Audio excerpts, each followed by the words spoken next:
Friends, if you want previous question papers, BCom కి సంబంధించినటువంటి previous question papers, model papers, important questions or motivation videos, etc., please visit my another channel, that is Sulakshman channel for motivation and education. Thank you. Welcome to Sulakshman channel. ఈ వీడియోలో బీకామ్కి సంబంధించినటువంటి income tax అనేటువంటి subject నుండి income from salary లేదా జీతాల నుండి ఆదాయం అనేటువంటి ప్రాబ్లమ్ని, అంటే గవర్నమెంట్ ఎంప్లాయీకి ఏ విధంగా కాల్కులేట్ చేయాలి అనేటువంటి ప్రాబ్లమ్ని చెప్పదలుచుకున్నాను.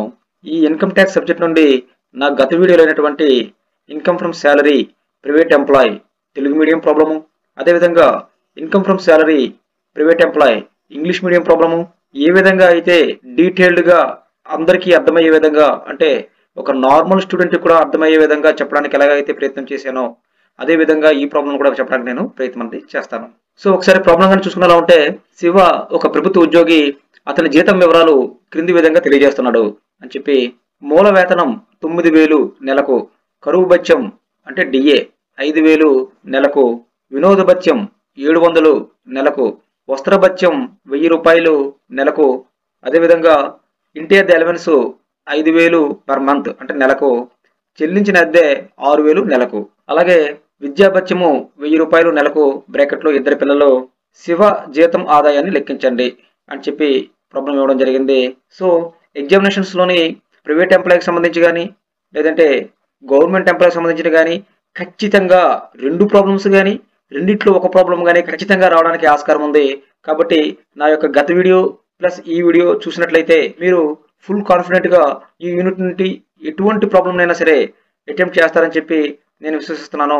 సో ఒకసారి మనము దీని తాలూకు ఆన్సర్ కానీ చూసుకునేలా ఉంటే, పన్ను నిర్ధారణ సంవత్సరానికి శివ యొక్క జీతం నుండి ఆదాయం శాలరీ ఇన్కమ్ లేదంటే ఇన్కమ్ ఫ్రమ్ శాలరీ అని చెప్పి వివరాలు మొత్తము అని చెప్పి ఇవ్వడం జరిగింది. అంటే ఒకటి ఇన్నర్ కాలం మొత్తము, ఒకటి అవుటర్ కాలం మొత్తంగా మనం చెప్పుకోవచ్చును. సో ఒకసారి కానీ మనం ప్రాబ్లం కానీ చూసినట్లయితే, మొట్టమొదట చూడండి, మూల వేతనం అంటే బేసిక్ పే అని చెప్పి అనొచ్చు 9,000 నెలకు. సో మనము అక్కడ 9,000 వేయచ్చు, కానీ మనము ఇన్కమ్ ట్యాక్స్ కాలిక్యులేట్ చేస్తుంది సంవత్సరానికి అంటే 1 ఇయర్కి. కాబట్టి మనము ఈ నెలకు ఉన్నదాన్ని సంవత్సరంలోకి మార్చాలి. అంటే ఈ యొక్క 9,000 ఇంటూ 12 వేస్తే మనకి ఆ అమౌంట్ అనేది వస్తుంది. సో ఈ మొత్తం వేసే ముందు మొట్టమొదటి మనము సెక్షన్ కోడ్ చేస్తే మ్యాక్సిమం మార్క్స్ రావడానికి ఆస్కారం ఉంది. కాబట్టి సెక్షన్ 17(1) కింద జీతము అని చెప్పి మూల వేతనము లేదా మూల జీతము 9,000 ఇంటూ 12, సో 1,08,000గా మనం చెప్పుకోవచ్చును. సో మళ్ళీ అదే విధంగా చూసినట్లయితే ఈ కరువు భత్యము ఇవన్నీ ఇవ్వడం జరిగింది. ఇవన్నీ కూడా సెక్షన్ 17(3) కింద చూపించాలి. సో కరువు భత్యము లేదా డిఏ 5,000 నెలకని చెప్పి ఇవ్వడం జరిగింది. దీన్ని కూడా మనం సంవత్సరంలోకి మార్చాలంటే 5,000 ఇంటూ 12 వేస్తే మనకి వస్తుంది. సో సెక్షన్ 17(3)(2) కింద అలవెన్స్లు అని చెప్పి కరువు భత్యము 5,000 ఇంటూ 12 60,000గా మనం వేయాలి. నెక్స్ట్ మనం చూసుకునేలా ఉంటే, వినోద భత్యము 700 నెలకు అని చెప్పి ఇవ్వడం అనేది జరిగింది.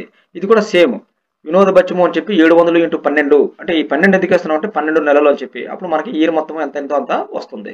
సో ఆ విధంగా చూసినట్లయితే 8,400 మనం వేయడం అనేది జరిగింది. సో నెక్స్ట్ మళ్ళీ ఒకసారి మనం ప్రాబ్లం చూద్దాము. వస్త్ర భత్యము 1,000 రూపాయలు నెలకు అని చెప్పి ఇవ్వడం అనేది జరిగింది. సో ఇది కూడా నెలకు అన్నాడు కాబట్టి దీనిని కూడా మనం సంవత్సరంలోకి మార్చుకోవాలి. సో ఆ విధంగా చూసినట్లయితే మనము ఈ యొక్క 1,000 ఇంటూ 12, సో 12,000 రావడం అనేది జరిగింది.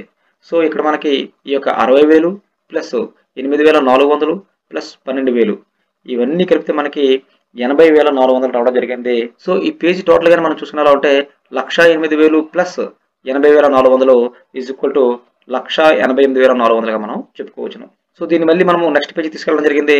సో ఇక్కడ వివరాలు మొత్తం అని చెప్పి ఈ యొక్క 1,88,400 వేయడం అనేది జరిగింది. సో మళ్ళీ ఒకసారి లెక్కగా చూసుకునేలా ఉంటే, ఇక్కడ చూడండి, ఇంటి అద్దె అలవెన్స్ 5,000 నెలకి అని చెప్పి ఇవ్వడం అనేది జరిగింది. సో ఈ పాయింట్ అనేది చాలా మోస్ట్ ఇంపార్టెంట్ పాయింట్గా మనం చెప్పుకోవచ్చును. నా గత వీడియోలో దీని గురించి చాలా డీటెయిల్గా వివరించడం అనేది జరిగింది. సో మనము ఇంటి అద్దె భత్యము అని చెప్పి నెలకు 5,000 అన్నాడు కాబట్టి సంవత్సరానికి 60,000 అని చెప్పి వేసుకున్నాము. అయితే దీనికి అడ్జస్ట్మెంట్స్ ఉన్నాయి కాబట్టి మనము ఈ లోపల వేయడం అనేది జరిగింది. సో ఇంటి అద్దె భత్యానికి ఎప్పుడు కూడా బాగా గుర్తుపెట్టుకోండి, దీనికి 3 టైప్స్గా మనం కాలిక్యులేట్ అనేది చేయాలి. 1, 2, 3 లేదా ABC ఈ విధంగా 3 టైప్స్లో మనం కాలిక్యులేట్ చేయాలి. కాలిక్యులేట్ చేసిన తర్వాత వచ్చిన మొత్తాలు చూసుకునేలా ఉంటే, విచ్ ఎవర్ ఈజ్ లెస్ అంటే ఏది తక్కువైతే అది ఆ మొత్తాన్ని మనం తీసుకుని ఈ 60,000లోంచి ఆ మొత్తాన్ని తగ్గించి ఆ రిమైనింగ్ మనం టాక్సిబుల్గా మనం చూపించాలి. సో ఆ విధంగా చూసినట్లయితే ఇప్పుడు మనం చెప్పుకున్నట్లు విచ్ ఎవర్ ఈజ్ లెస్ అంటే ఈ క్రింది వాటిలో తక్కువైనది తగ్గింపు అని చెప్పి మనం రాసుకోవచ్చు. సో ఆ విధంగా చూసినట్లయితే మొట్టమొదట 40% ఆఫ్ శాలరీ అంటే ఓవరాల్గా జీతంలోని 40%గా మనం చెప్పుకోవచ్చును. ఇదే మెట్రోపాలిటన్ సిటీస్ అయితే 50% కూడా వేయాల్సిన అవసరం ఎంతైనా ఉంది. అయితే ఇక్కడ చాలా ముఖ్యమైన పాయింట్ ఏంటంటే జీతము అంటే ఏంటి అని చూసుకునేలా ఉంటే ఏదైనా సరే పర్టికులర్గా ఇస్తే దాన్ని క్యాలిక్యులేట్ చేస్తాం కానీ లేకపోతే మాత్రము పే ప్లస్ డిఏ బాగా గుర్తుపెట్టుకోండి. మూల వేతనము లేదా మూల జీతము ప్లస్ కరువు బత్యాన్ని మాత్రమే మనము జీతం కింద పరిగణలోకి తీసుకోవాలి. ముఖ్యంగా ఈ హెచ్ఆర్ఏకి కానీ లేదు అంటే ఆర్పిఎఫ్కి కానీ వీటన్నిటికీ కూడా ఈ యొక్క మూల వేతనము ప్లస్ డిఏనే మనం తీసుకోవాలి. సో ఆ విధంగా చూసినట్లయితే మనము ఆల్రెడీ వేయడం జరిగింది. మూల వేతనము 1,08,000, అదేవిధంగా డిఏ అంటే కరువు బత్యము 60,000. సో జీతము ఈజ్ ఈక్వల్ టు 1,68,000గా మనం చెప్పుకోవచ్చును. సో 40% ఆఫ్ శాలరీ అంటే 1,68,000 ఇంటూ 40/100. సో ఆ విధంగా వేసినట్లయితే మనకి ఈ 2 జీరోస్ పోతే మనకి 16,800 ఇంటూ 40గా చెప్పుకోవచ్చును. సో ఆ విధంగా చూస్తే 67,200 రావడం అనేది జరిగింది. అంటే ఈ యొక్క 3 మెథడ్స్లోని ఫస్ట్ మెథడ్ తాలూకా వాల్యూ అనేది మనకి 67,200 రావడం అనేది జరిగింది. నెక్స్ట్ సెకండ్ మెథడ్ కానీ చూసుకునేలా ఉంటే వచ్చిన ఇంటద్దె బత్యము అంటే వాస్తవంగా వచ్చిన ఇంటద్దె బత్యాన్ని ఇక్కడ మనం వేయాలి. సో వాస్తవంగా వచ్చిన ఇంటద్దె బత్యంగా చూసుకునేలా ఉంటే ఇక్కడ క్లియర్గా ఇవ్వడం జరిగింది. నెలకు 5,000 కాబట్టి సంవత్సరానికి 60,000. సో 60,000 మనం వేయాలి. సో సెకండ్ మెథడ్లో వచ్చింది మనకి 60,000 రావడం జరిగింది. థర్డ్ మెథడ్ కానీ చూసుకునేలా ఉంటే చెల్లించిన అద్దె మైనస్ జీతంలో 10%. ఈ పాయింట్ మాత్రం కొద్దిగా కష్టంగా ఉంటుంది. ఇది కూడా వచ్చేస్తే మీరు ఈజీగా ఇంటి అద్దె బత్యాన్ని క్యాలిక్యులేట్ అనేది చేసేయగలరు ఎగ్జామినేషన్స్లో. సో ఇక్కడ చెల్లించిన అద్దె మైనస్ జీతంలో 10%. మొట్టమొదటి చెల్లించిన అద్దె అంటే ఏంటో తెలుసుకుందాం. అంటే ఇక్కడ మనకి ఈ 5,000 ఇంటూ 12 అంటే ఇది వచ్చింది. కానీ వాస్తవంగా మనం చెల్లించిన అద్దె ఎంత అని లెక్కలో కానీ చూసుకునేలా ఉంటే ఇక్కడ చూడండి బ్రాకెట్లోని చెల్లించిన అద్దె 6,000 నెలకు అని చెప్పడం అనేది జరిగేది. అంటే వాస్తవంగా మనం చెల్లించిన అద్దె 6,000 ఇంటూ 12 సంవత్సరానికి మనం లెక్కించాలి కాబట్టి 6,000 ఇంటూ 12 కింద వేస్తే మనకి 72,000 రావడం అనేది జరిగింది. మైనస్ జీతంలో 10%. జీతంలో 10% అంటే జీతం అంటే ఏంటి ఇప్పటికే మనం క్యాలిక్యులేట్ చేయడం జరిగింది. జీతం అంటే 1,68,000 పే ప్లస్ డిఏని కలిపితే జీతం అని చెప్పి మనం ఆల్రెడీ క్యాలిక్యులేట్ చేయడం జరిగింది. కాబట్టి ఈ 1,68,000లో 10%. సో ఆ విధంగా చూసినట్లయితే 16,800గా మనం చెప్పుకోవచ్చు. ఎందుకంటే 1,68,000 ఇంటూ 10/100 కాబట్టి 16,800 రావడం అనేది జరిగింది. So 72,000 minus 16,800 is equal to 55,200గా మనం చెప్పుకోవచ్చును. సో ఇక్కడ మనము 3 మెథడ్స్ కూడా కాలిక్యులేట్ చేయడం అనేది జరిగింది. సో ఫస్ట్ మెథడ్లో మనకు వచ్చినటువంటిది అమౌంట్ 67,200, సెకండ్ మెథడ్లో మనకు వచ్చినటువంటి అమౌంట్ 60,000, థర్డ్ మెథడ్లో మనకు వచ్చినటువంటి అమౌంట్ 55,200.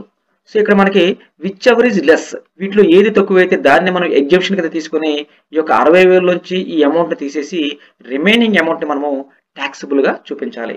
కాబట్టి మనకి క్లియర్గా అర్థమవుతుంది దీనిలోని 55,200 అనేది తక్కువ అమౌంట్ కాబట్టి మనకి ఈ అమౌంట్ ఎగ్జామ్షన్ వచ్చింది కాబట్టి ఈ 60,000 నుంచి ఎగ్జామ్షన్ వచ్చినటువంటి 55,200 తీసివేసి రిమైనింగ్ మనము కాలంలోనే చూపించాలి.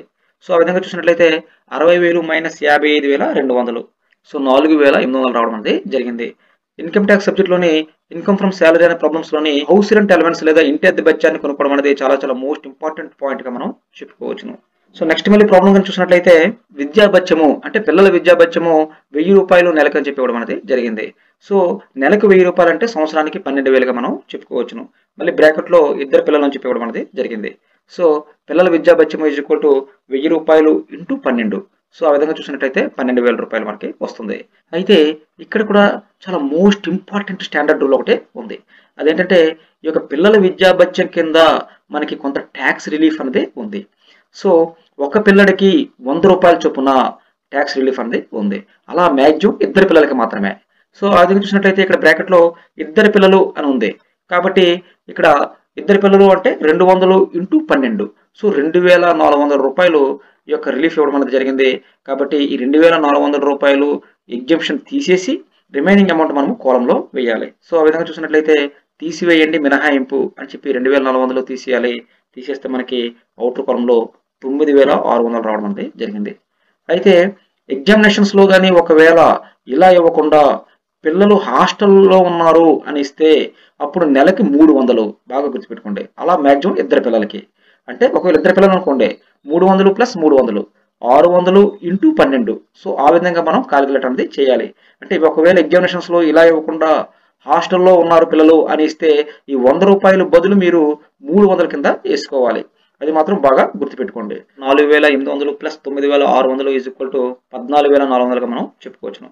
అయితే ఓవరాల్‌గా మనం అన్నీ వేసేసాం కాబట్టి ఇప్పుడు మనకి స్థూల జీతము ఎంతొచ్చిందో మనకి తెలిసిపోతుంది. అంటే 1,88,400 ప్లస్ 14,400 కలిపితే మనకి స్థూల జీతం వస్తుంది. సో ఆ అమౌంట్ ఎంత అంటే 2,02,800గా మనం చెప్పుకోవచ్చును. దీన్ని మనము స్థూల జీతము అని చెప్పి అనాలి.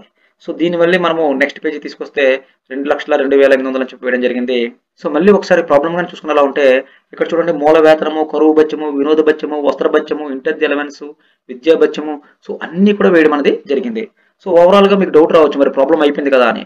కాకపోతే కొన్ని డిడక్షన్స్ అనేవి ఉన్నాయి. అంటే స్టాండర్డ్ డిడక్షన్ అని చెప్పి 50,000 రూపాయలు తగ్గించుకుందుకు మనకి ప్రభుత్వం నుంచి అనుమతి అనేది ఉంది. సో ఇది స్టాండర్డ్ రూల్. అంటే whether he is government employee or private employee ఎవరైనప్పటికీ కూడా 50,000 రూపాయలు తగ్గించుకోవచ్చు.